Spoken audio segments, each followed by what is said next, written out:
మాట కోసం నువ్వు ఆయుధంగా మారి కొండలే ఢీ కొట్టరా, అది ఎంత కష్టమైనా ఆశయాల పీఠం నువ్వు అందుకున్న నాడు నిండుగా మురిసేనురా మీ అమ్మ ఎక్కడున్నా.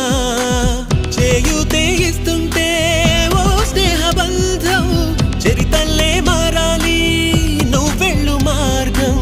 నీ ప్రతిభే చూపించే ఆ రోజు కోసం ప్రతి అణువు కావాలి నీ వెనుక సైన్యం. లేరా అడుగేరా ఆ శిఖరం చేరా, నెరుపై సాగరా ఆ గెలుపే నీదిరా, నీ రేపటి లక్ష్యం మరువకు సోదరా.